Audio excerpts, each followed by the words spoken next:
Chris, certainly a traumatic morning here at Westchester Medical Center, the leading trauma center between New York City and Albany. Westchester County Department of Public Safety saying that a female patient in her 70s was shot dead while resting in her fourth-floor hospital bed.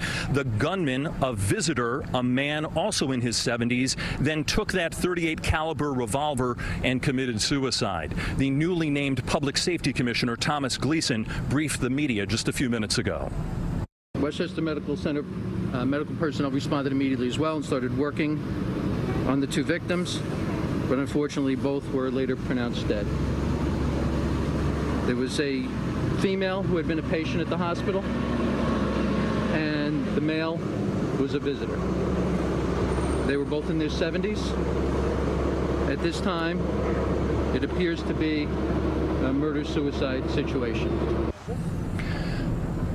Commissioner Gleason says 3 county cops were here on the campus within 2 minutes of the first 911 call. Their active shooter training kicked in. They headed immediately for the room where the bullets were reported, and that's when they made that horrific discovery. Many other police officers rushed to the scene, flooding the hospital with armed law enforcement while the extent of the danger was assessed.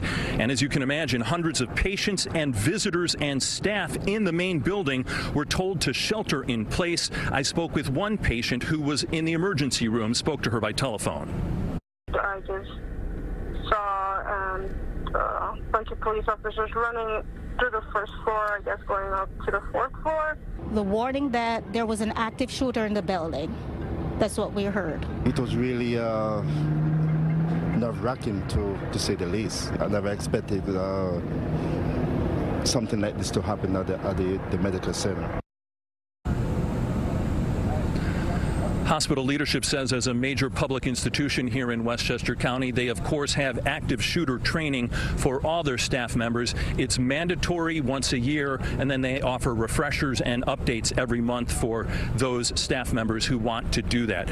It's a hospital. People come and go. There's no bag checks, and they're saying that as far as they're concerned, it's a terrible thing to have happened, but that the protocols here at the hospital were in place to minimize the situation, and they feel like their staff members responded well. A couple of other notes. The gun used by the 70-year-old man was apparently licensed. He was licensed to carry that gun. Police are still trying to figure out the exact relationship between the man who committed suicide and the woman that he shot dead, both of them in their 70s.